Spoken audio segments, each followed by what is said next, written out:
नमस्कार। इस समय मौजूद हैं हम रंजना यादव के पास। रंजना यादव 555 एक मशहूर यूट्यूबर, 12 लाख सब्सक्राइबर, एक बड़ा नाम। जौनपुर ज़िले के सबसे बड़े यूट्यूबरों में अगर माना जाए गिनती तो इनका भी नाम आता है।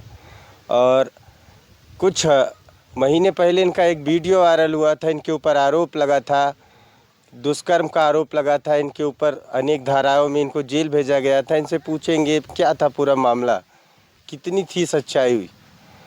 रंजना जी, स्वागत है बहुत बहुत आपका। जितने लोग इस चैनल में देख रहे हैं सभी का हम भी स्वागत करते हैं और सभी को प्रणाम करते हैं दोस्तों को। और बात तो सच है कि हम जेल गए थे और अनेक धाराओं में गए थे, जो कि हमारी धाराएं थी। एक धारा थी SC/ST एक्ट, IT एक्ट 376 और कोई एक धारा और थी। उन्हीं धाराओं के तहत हमको जेल भेजा गया था।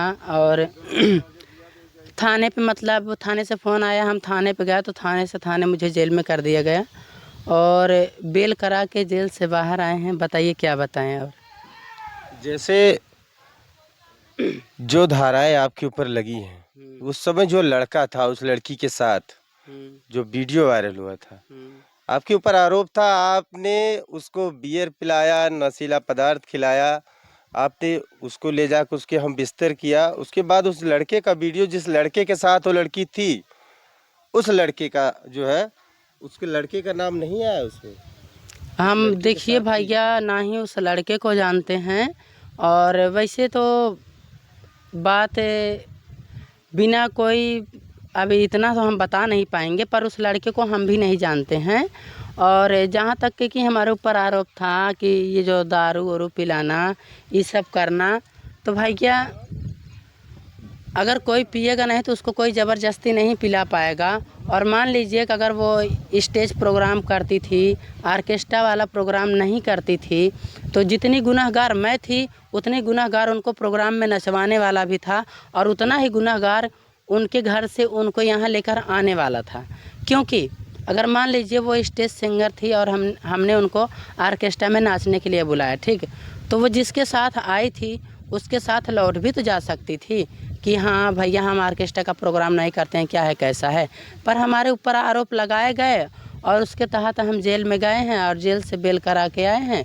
और अभी मेरा मैटर जो है न्यायालय में है। आगे का जो न्यायालय से मतलब फैसला आएगा वो हमको मंजूर है और हम भी यही चाहते हैं कि उस बिटिया को इंसाफ मिले।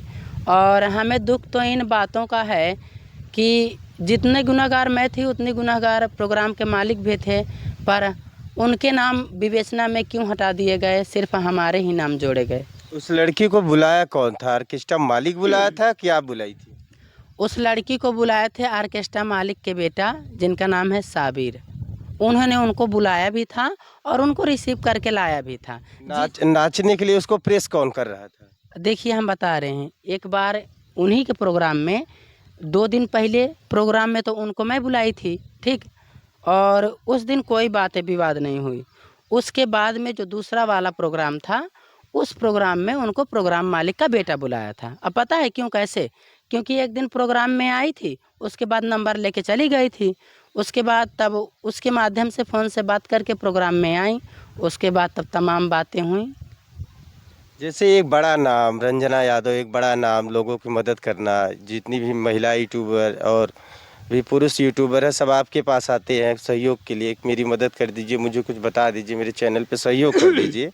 इतना बड़ा आरोप लग गया आपके ऊपर, आप जेल भी चली गई, तो और जो महिलाएं अब आएंगी आपके पास मदद के लिए, आप उनके लिए क्या विचार करेंगी? मदद करेंगे भाई, जितना हमसे हो सकेगा उतना हम मदद करेंगे। क्योंकि और हर अंगुली एक बराबर नहीं होती है। जो बातें थाना अदालत तक चली गई, वो बातें 4 पब्लिक को बैठा के समझौता भी हो सकती थी, पर नहीं, खुन्नस था लोगों को। कुछ पत्रकार लोगों को भी खुन्नस था, जो कि उस बच्ची का इंटरव्यू किए और वो बिटिया जो नहीं बोलना चाहती थी वो चीज़ें भी उससे बुलवाया गया।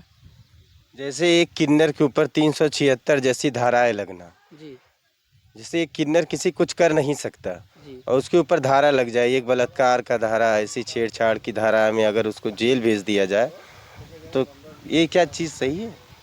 अब भाई ये जब सरकार को सही लग रही है तो सही ही है। वैसे तो ये मामला भाई ये थाने में भी बुला के समझौता हो जाता, ये मामला घर के चार दीवारी के अंदर भी समझौता हो जाता। अब ये मामला कोर्ट तक पहुंचने का कोई मतलब कोई बहुत बड़ा मामला ही नहीं था, क्योंकि जिस वीडियो के तहत हमको मतलब मुकदमा करके हमको जेल में भेजा गया, उसी वीडियो को दिखा के हमारा बेल भी हुआ है। और हम ये चाहते हैं हमको इंसाफ मिले या ना मिले, पर उस गुड़िया को ज़रूर इंसाफ मिले, ताकि दोबारा से किसी भी बहन बेटी के साथ ऐसा ना होए। और हम भी नहीं चाहते हैं कि किसी के साथ ऐसा हो।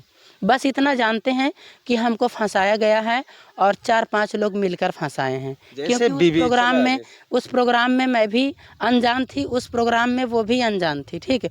उस प्रोग्राम में जब 4-5 लोग शामिल थे तो विवेचना में और लोगों का नाम क्यों निकल गया? जैसे कैसी विवेचना है, जिस लड़के का वीडियो हो, जिस लड़के का साक्षात फोटो दिख रहा हो उसमें, उस मेन लड़के का नाम ही नहीं पता है, ना आपको पता है, ना ऑर्केस्ट्रा मालिक को पता है, ना ही उस लड़की को पता है, ना ही आज तक पुलिस पता कर पाई। उस लड़के का भी तो गिरफ्तार होना बहुत जरूरी था। अब ये सब इसके बारे में मुझे नहीं पता है, जो हमको पता है इस चैनल के माध्यम से हम वही कहना चाहेंगे। और ये भी कहना चाहेंगे कि उनको इंसाफ मिल जाए और ऐसा किसी के साथ ना हो। और गलतियां तो दुनिया से होती हैं, और ऐसा नहीं है कि छोटी-छोटी गलतियों की वजह से इंसान को सज़ा ही मिले, ठीक?